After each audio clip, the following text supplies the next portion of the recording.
Today we will talk about how to save money when you are gardening.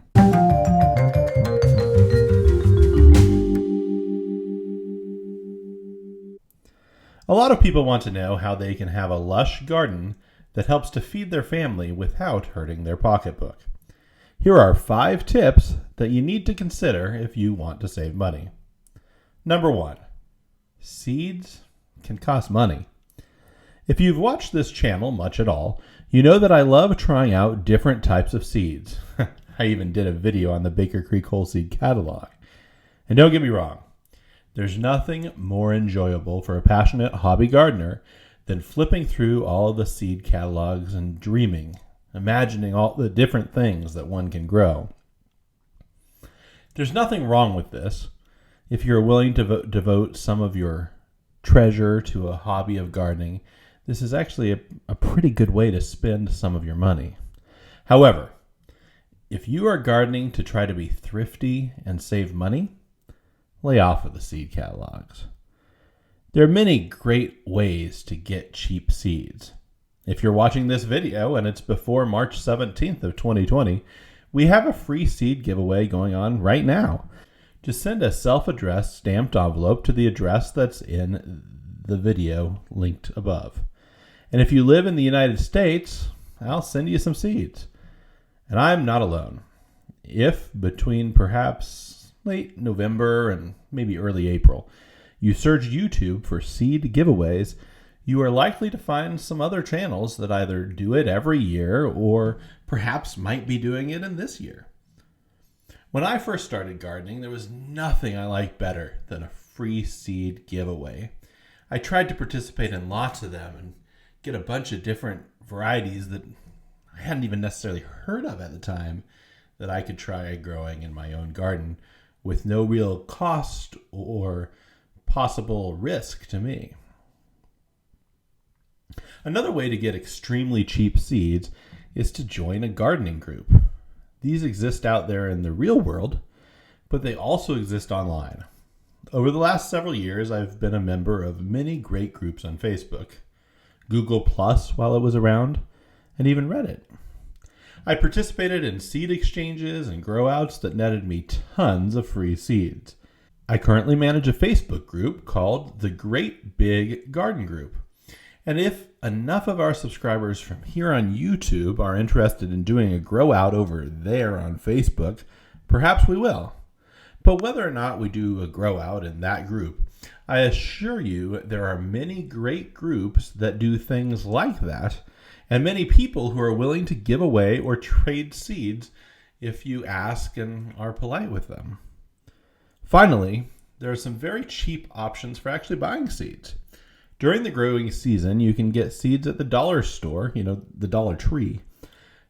4 packs for $1. That is 25 cents for a pack of seeds. Think for a moment about that. At a place like Baker Creek, you might be spending $3 to $4 for a single pack of seeds, meaning that for the same cost of 1 pack of seeds at Baker Creek, you might be able to get as many as 16 packs of seeds at the Dollar Tree. Now, don't get me wrong. I don't want to discredit Baker Creek in any manner. But if you are ordering a generic, ordinary type of seed that is likely to be at the Dollar Tree, and you're ordering it from Baker Creek, you're going to be paying a premium that you probably don't need to be paying. And if you're trying to be thrifty and have the cheapest garden possible, there is no reason for you to do that. And by the way, in the midsummer, those Dollar Tree seeds that are remaining generally drop to 10 cents a pack. That would mean 10 different packs of seeds for a single dollar. Number 2, don't worry about what you're going to grow in. I understand that every person's situation is different, but more or less, you're going to fall into one of 2 camps. Either you are a person who owns the property on which you plan to grow, or you're not.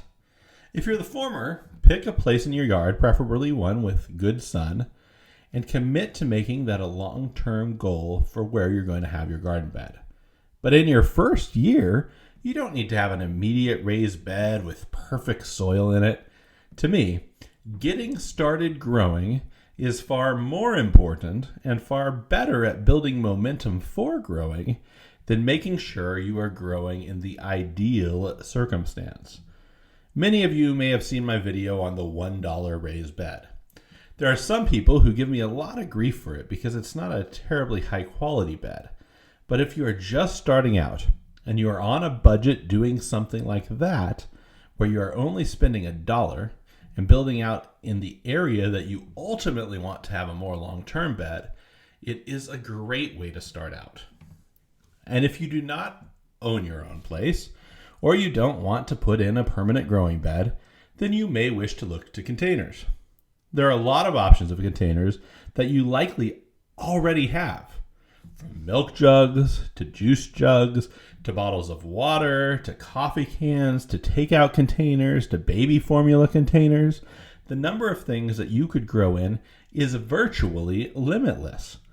If by chance, with the stuff that you already are likely disposing, you can't think of anything that's suited for growing, there are lots of places that are getting rid of tons of stuff with which you can grow. Your big box stores, your garden stores, your restaurants, your bakeries, your coffee shops, your ice cream parlors, your big factories, they all are likely to have buckets or other containers in which you could grow. And they're likely to be willing to part with these for little or no money. In fact, if you don't come along and ask, they may just be throwing them away, and they might be excited to give them to you. And if you are part of any group, be that a church, perhaps your children's school, a sporting team that your kids may be on, the scouts, dance teams, theater clubs, whatever it may be. If there is a group of people that you can mention to that you're trying to start gardening and would like them to save some containers, you will have more than you know what to do with in no time at all. And don't let the perfect be the enemy of the good. If you read somewhere that a tomato needs at least, let's say, a 5-gallon bucket to grow properly, but you have a supply of 1-gallon coffee containers, find a way to make the coffee containers work. Either use a smaller tomato, keep it well trimmed down, or stack the containers together and open up the bottom so there's more room for the plant to grow. Be creative and find ways to make what you have work for you. Number 3, remember that things want to grow. If you've ever walked down a sidewalk that has a lot of cracks in it, you've likely seen weeds forcing their way up right into that crack. You can sometimes walk onto even a rocky mountain trail and see wildlife forcing its way into these spaces that have almost no actual loose soil in it whatsoever. So tell me why, as you're starting out your garden, you are so concerned about the growing medium that you have available in which to grow. If you are trying to be thrifty, do not buy like a big till to till up your garden. Those can be extremely expensive. In fact, if there is a spot that you know now in the beginning of March that you want to grow once spring comes around and your soil is workable, the best thing you can do would be to go and lay some loose cardboard right on that right now. I have a video about how you can make what's called a lazy raised bed. This is a good base platform to get your native soil working for you. And I know there are a lot of different situations out there. And the rules I've said here might not universally apply, and your situation may be unique. But for the most part, if you are living in the United States and you have a yard, you have the base foundation to start growing upon. And at least what can become the base foundation of an eventual garden bed. Now, on top of that foundation, I admit, I'm a bit spoiled in the city that I currently live, because we have municipal compost. So I can get my trailer and go to the compost facility and load it up with compost and then bring it back and fill a garden bed and not worry much about it at all. But even if you don't have all of that, we all have some resources at our disposal. Coffee shops have spent coffee grounds, breweries have spent grains, restaurants have food waste, and by the way, so do you. You waste food. You have scraps. You have things that go bad. Throw them in your compost pile. If you mow your own lawn, then you are every week creating some of the best material for making great compost. If you happen to have a lawnmower that also has a bagging attachment, you're golden. Bag those lawn clippings and throw them in a pile, and you are well on your way to some outstanding rich compost. If you get leaves that fall off of the trees in the fall, throw them into the pile too.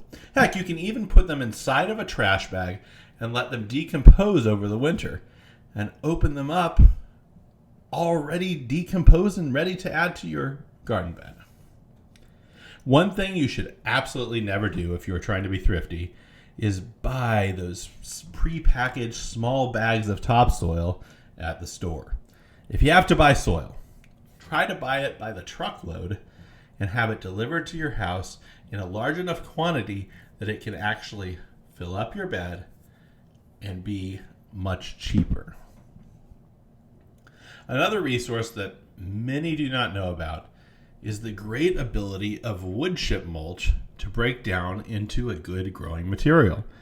If you contact your local tree services, or often even your local utility, the people that maintain the power lines, they will frequently be willing to dump the wood chips that they have created when they've been cutting the trees that are going to the power lines right in your yard. In fact, sometimes they actually welcome it because it saves them a trip to wherever they would otherwise be disposing of those wood chips. If you have enough time, you can use those wood chips as the base of a compost pile that will eventually turn into good, rich compost and soil.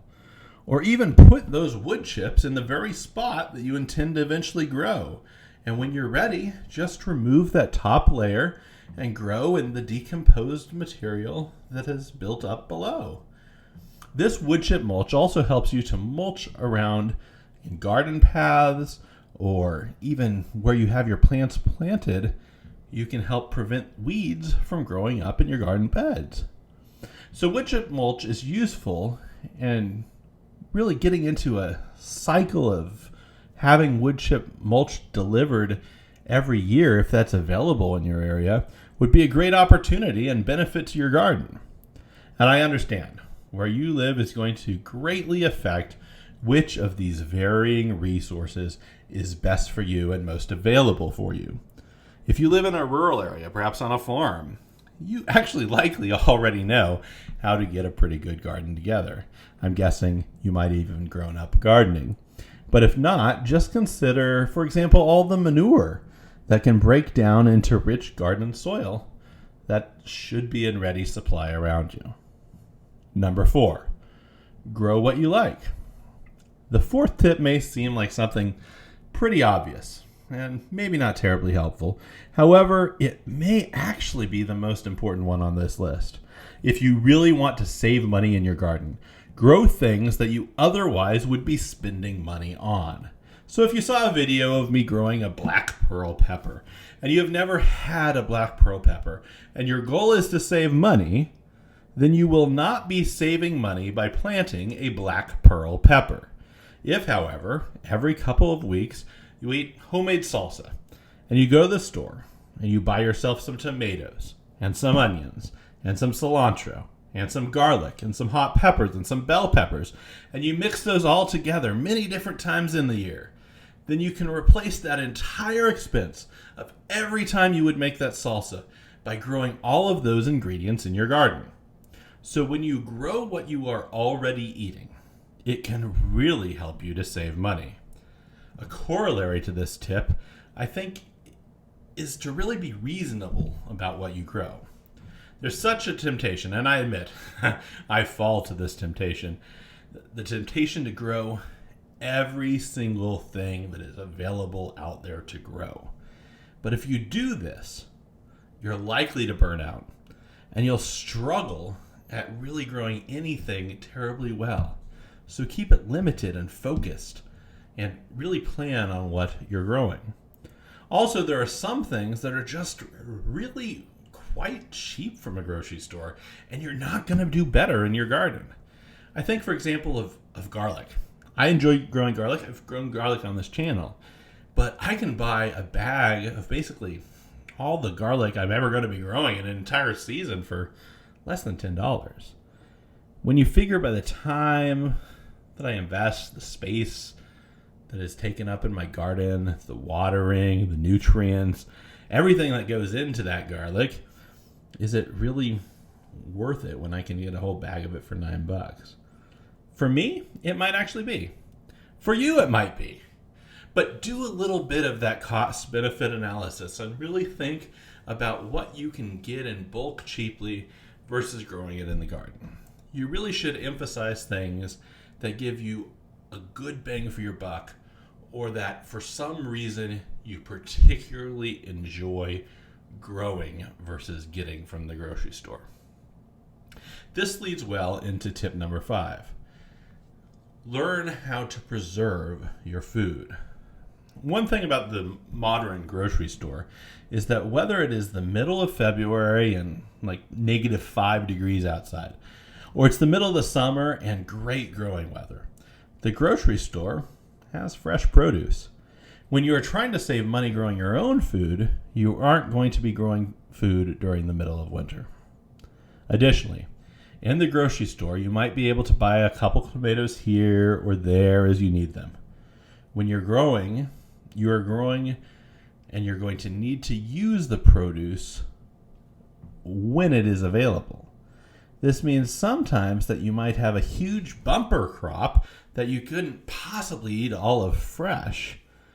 So you need to learn at least some ways to preserve that food. Now this can come in a lot of different forms. You can learn to dehydrate your food, or can your food, or make sauces or jams.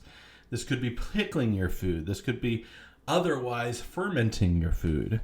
Now I'm sure that some of you listening to me go through this list probably pick something up getting ready to throw something at the screen.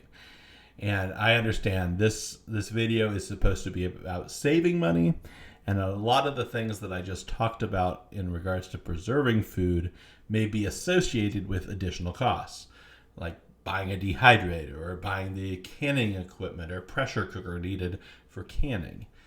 In time, it may be that some of these expenses are actually worth it and actually save you money. But I understand in the short term, what we're trying to do with this video is avoid that upfront cost. So that's not what I'm saying. I'm not saying go out there and invest in all that stuff. I'm saying familiarize yourself with some of the different ways that food is preserved, so that you know that if you have a bumper crop of tomatoes, maybe making salsa then is a good thing to do. And know that there are also cheap ways of preserving food. If you have a freezer, you can freeze some of your food. And you don't need a dehydrator to dehydrate. You can dehydrate in the oven, or you can dehydrate sometimes even using the sun or just the open air. So there are a lot of different ways to preserve food, and you can even go to your local library and read about different methods that really can expand the utility of your harvest. So I hope that this has been a pretty good introduction to some of the basic tips that really will get you going in a cheaper direction with your gardening experience. And if by chance you're a gardener just getting started, I hope this has kickstarted you for actually what is a money-saving gardening adventure. I do hope that you'll stick around for some good upcoming videos on some tips that we're going to do about raised beds and some of the stuff that we're already growing this season that I've already planted out seed trays for. And of course, if it is still before March 17th, check out our free seed giveaway.